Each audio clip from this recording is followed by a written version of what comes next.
Today, Apple released a brand new iPhone 7. This goes hand in hand with their product Redline that donates a portion of the profits to AIDS and HIV programs, with the hopes that eventually we will have an AIDS-free generation. Charity is always a good thing, especially from one of the largest businesses in the world. When you buy the product red iPhone, it comes with a white screen.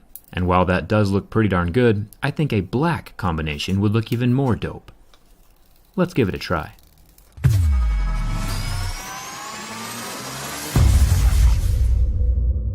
I turned the phone completely off and then removed the bottom two silver pentalobe screws. While I don't recommend attempting this project yourself since it is pretty difficult, I will be linking all the tools and replacement parts that you might need in the video description. As we know, the iPhone is water resistant, which means there is a thin band of adhesive running around the edge under the screen.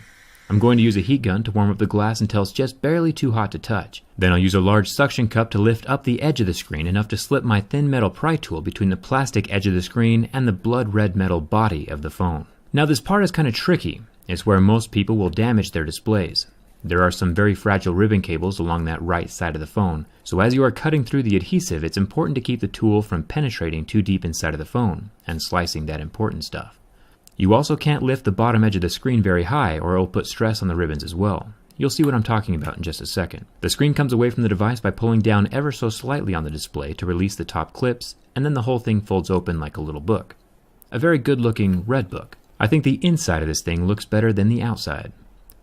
The anodized red color coating is all throughout the device, and not just the exterior.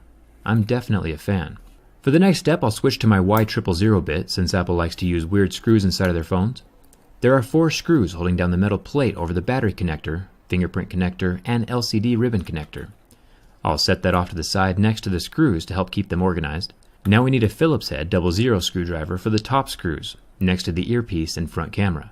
If you think it's weird that Apple has 3 separate screw types inside of their phone, you're not alone. I think it's pretty strange as well.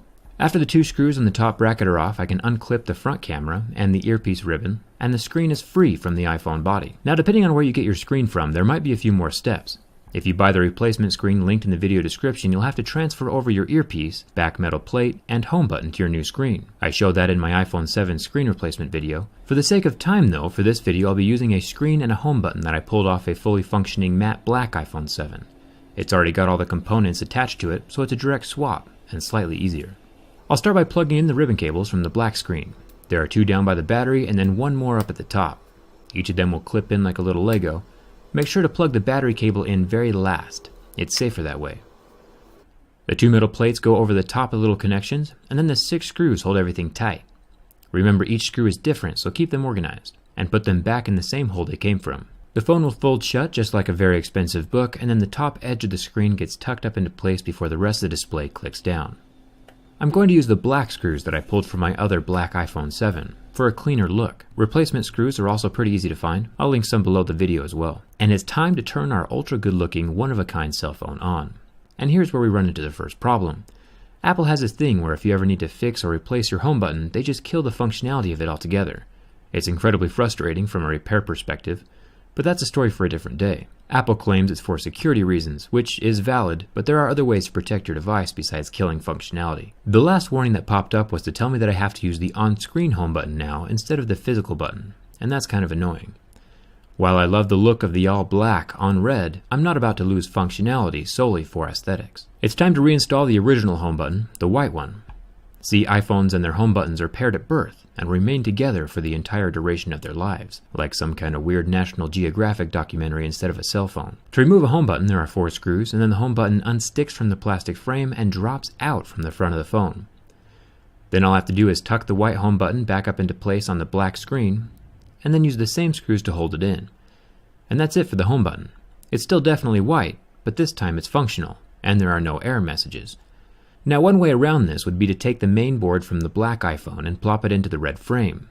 That way the black home button would remain paired together with the black screen. But I would recommend against that because the more components you remove from the phone, the higher chance you have of something breaking and going wrong. And it never working again when you put it back together.